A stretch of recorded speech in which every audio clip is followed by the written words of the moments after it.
Bon, et après qu'on m'a empêché pendant 6 mois de sortir du pays entre octobre 2009 et février 2010, il a fallu que ce soit le président Sarkozy qui intervienne pour qu'on me donne un passeport. J'ai pu aller en France. Je suis resté 5 mois. J'ai pris des contacts, j'ai écouté les uns et les autres, et quand je suis rentré, qu'est-ce que j'ai fait? J'ai prêté serment, j'ai formé un gouvernement. À l'époque, les d'aucuns pensaient que c'était, ne comprenaient pas mon geste.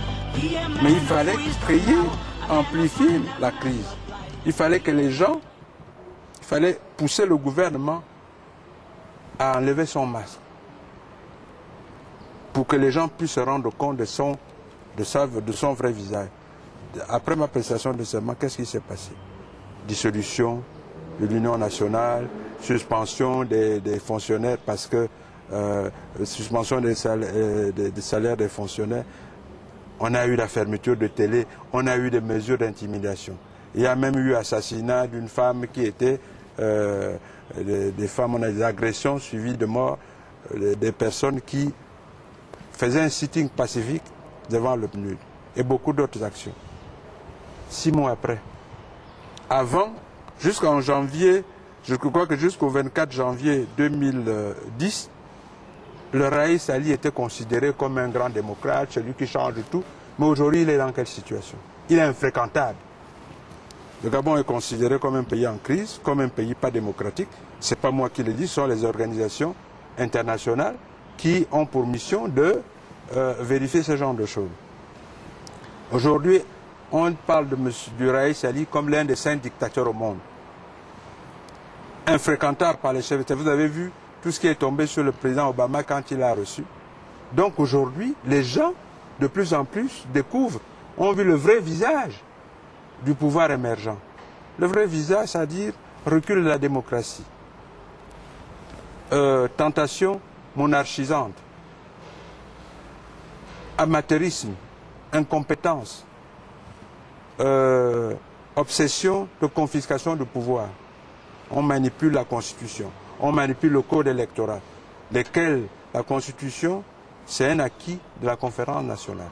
Décision consensuelle. Le code électoral, un acquis des accords de Paris. D'abord de la conférence nationale, des accords de Paris et des différentes concertations qui ont suivi. Depuis bientôt pratiquement 10-15 ans, il n'y a plus de modification de la Constitution ou modification du code électoral sans concertation préalable entre la majorité et l'opposition. Or là, ce sont des gens qui vont s'enfermer dans le bureau. Ils enlèvent tout ce qui peut empêcher la confiscation du pouvoir par une minorité.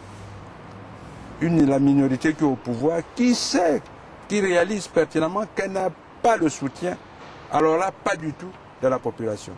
Donc, tout ceci pour dire que je suis venu en Afrique du Sud parce que j'étais malade. Vous rentrez quand? Attendez, parce que je suis en train de me soigner. Hein, et même là, ceux qui sont les mieux placés pour savoir de quelle maladie je souffre. Parce que quand je dis j'ai mal au dos, c'est une maladie qui date de 1994. À Paris, aux accords de Paris, la presse en a abondamment parlé gabonais, il suffit de lire l'Union. Et mes proches à l'époque, notamment le Raïs Ali, on était d'ailleurs tombés malades en même temps.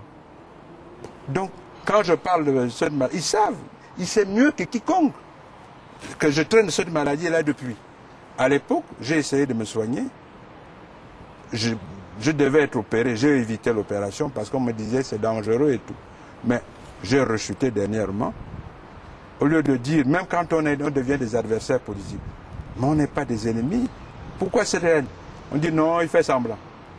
Bon, je suis venu. C'est ce qui se dit que votre maladie est une maladie imaginaire. Bon, d'accord. Il n'y a que des gens de mauvaise foi, des gens méchants, mesquins, qui peuvent raisonner comme ça.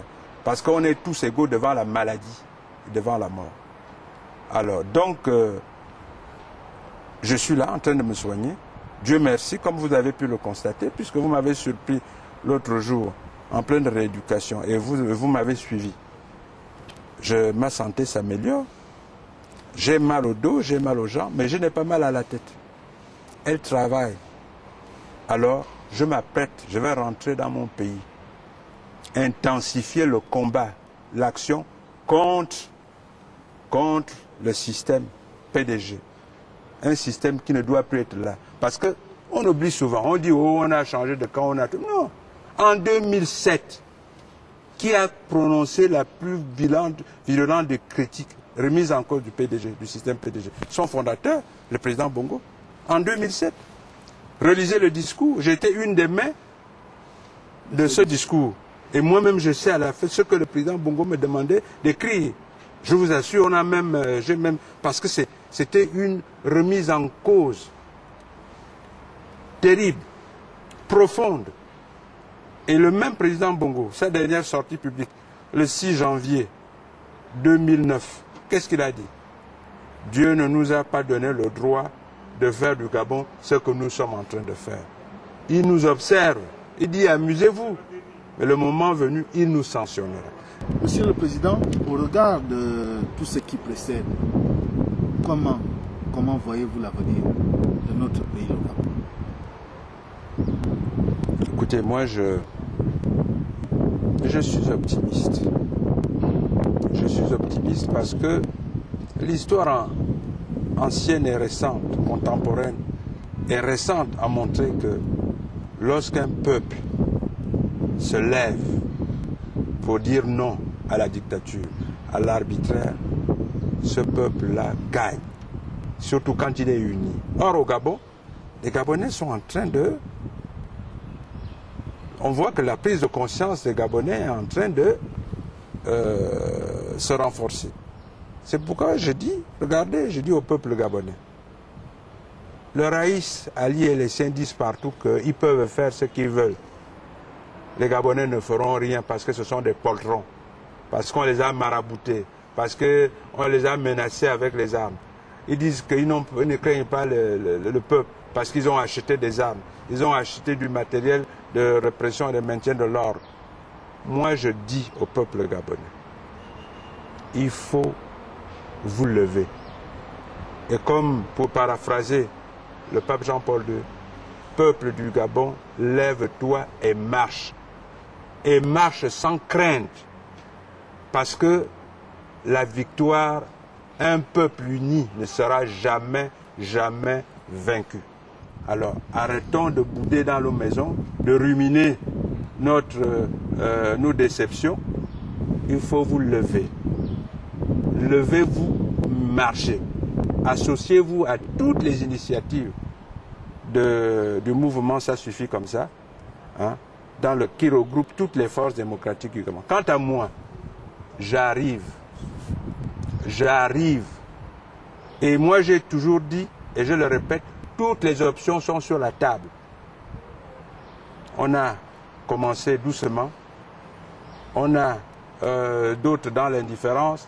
Maintenant qu'aujourd'hui les Gabonais disent trop c'est trop, hein, on ne peut pas continuer à accepter un pouvoir illégitime, un pouvoir brutal, un pouvoir sanguinaire, un pouvoir incompétent et un pouvoir qui n'est plus crédible.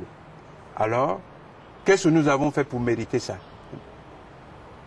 Rien.